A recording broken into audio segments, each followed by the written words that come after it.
Concept और नए तरीके से BRY स्टडी क्लास पर class 12 physics most important question देखेंगे। तो बात करें ये क्वेश्चन जो मैं आप लोगों को बताऊंगा, ये क्वेश्चन बात करें तो ये बार बार बोर्ड एग्जाम में रिपीट होते हैं। तो चलिए मैं आप लोगों को ये क्वेश्चन बता देता हूँ कि हमारा क्वेश्चन क्या है कि प्रकाश का परावर्तन किसे कहते हैं तथा इसके नियम लिखिए। ये जो क्वेश्चन है वेरी वेरी इंपॉर्टेंट है आप लोगों के लिए। तो चलिए अब इसको हम सिंपल शब्दों में समझ लेते हैं। प्रकाश का परावर्तन, तो जब प्रकाश किसी चिकने भाग पर गिरता है तो इसका अधिकांश भाग उसी माध्यम में वापस लौट जाता है। इस घटना को ही प्रकाश का परावर्तन कहते हैं। चलिए अब इसको समझ लेते हैं कि देखिए एक समतल पृष्ठ लिया और प्रकाश किरण आती है, इस समतल पृष्ठ से टकराती है और वापस उसी माध्यम में लौट जाती है।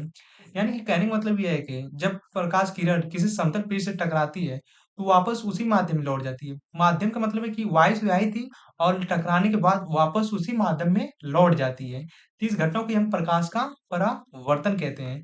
आशा कर रहा हूँ कि मेरे छोटे भाइयों और बहनों को समझ में आ रहा होगा।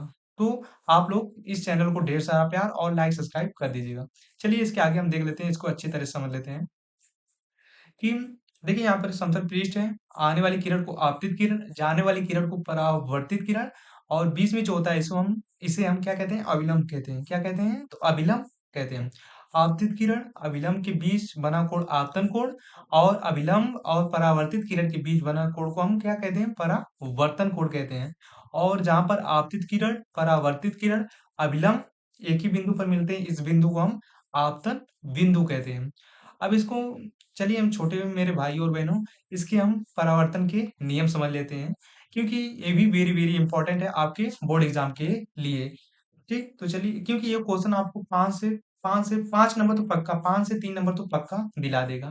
तो मेरे छोटे भाइयों और बहनों, आप लोग इस क्वेश्चन को जरूर से जरूर समझ लीजिए और याद कर लीजिएगा।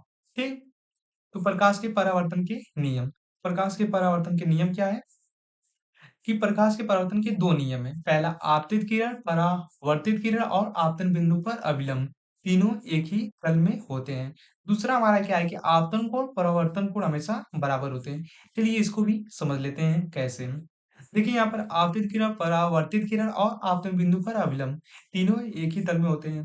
यहाँ पर देखिए मैंने आपको पहले ही बताया कि यहाँ पर देखिए आप लोग कि आपतित किरण, परावर्तित किरण और अभिलंब तीनों एक ही बिंदु में होते हैं। तो इस बिंदु को हम आपतन बिंदु कहते हैं।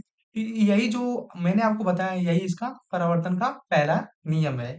और दूसरा देख लीजिए इसी के साथ कि दूसरा यहाँ पर बोल रहा है इसके नियम में कि आपतन कोण और परावर्तन कोण हमेशा बराबर होते हैं। आपतन कोण और परावर्तन कोण आपस में क्या होते हैं, बराबर होते हैं।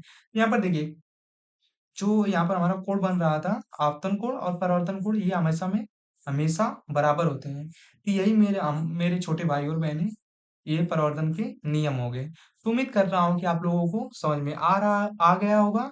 और आपको जो टॉपिक्स जैसे जिस टॉपिक में आपको प्रॉब्लम आ रही है, वह टॉपिक आप लोग कमेंट में लिख दीजिएगा, मैं उसको जरूर से जरूर वीडियो बनाऊंगा।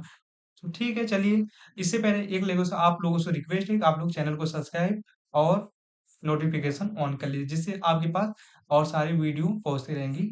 ठीक, तो चलिए थैंक यू सो मच।